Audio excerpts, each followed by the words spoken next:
Sometimes conflict at work arises when we feel we've been treated wrongly. This can result in our feeling hurt, embarrassed, let down by another, offended, and angry.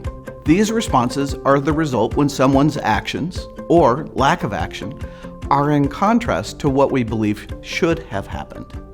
That is, when our expectations aren't met by others. Whatever the source of the conflict is, we cannot truly resolve it and move on unless we're able to let go of the hurt, anger, and bitterness. The process of letting go, that is, releasing the desire to gain revenge to someone who has offended you, is needed in order to move forward in one's life. Why is this the case? Because continuing to hold on to your hurt and anger creates ongoing tension and challenges in communicating and working together, and makes those around you feel uncomfortable. Probably the more important consequences are the cost to us internally. We ruminate about the offending event, which creates agitation in us. We talk to others about that person. We avoid the other person. We become increasingly angry. We become obsessed about getting even. And our interactions with the individual are influenced by the hurtful event. We create a negative, uncomfortable working environment.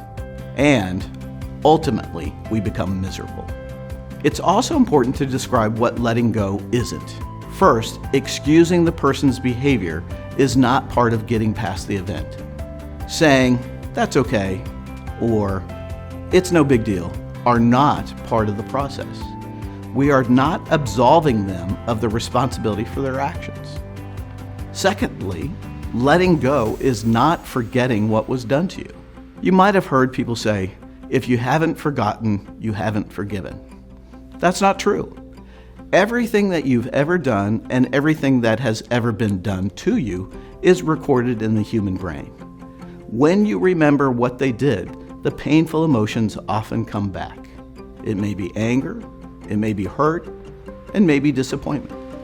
If so, tell yourself, "Yes, I remember the offense.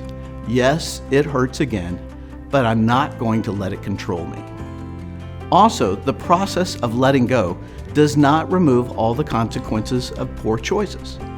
When an action is done, a statement is spoken, or a decision is made, downline results occur. Even when we internally let go of our resentment or anger, the practical consequences of what happened remain.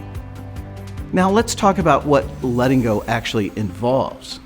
There are 3 components, and we must remind ourselves that letting go is a process, not a one-and-done event.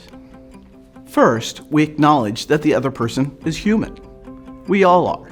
That is, we all, at times, react in ways we shouldn't. Each of us makes mistakes and has errors in judgment.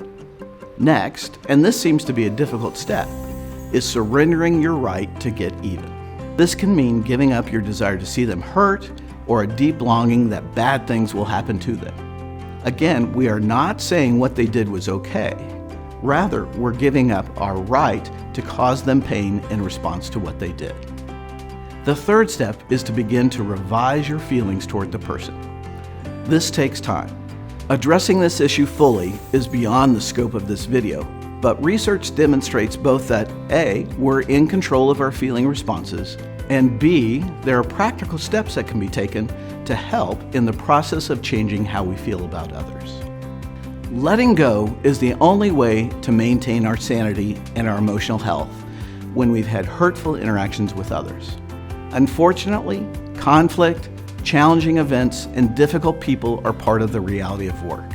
While the process of letting go takes time, the results are clearly worth the effort. When we choose to give up our desire to get even, the benefits to us are significant. We sleep better, we hold less tension in our bodies, we experience less physical symptoms, and our outlook towards daily life improves. There will also be less tension in the workplace, and you'll begin to see that both you and your team become more productive.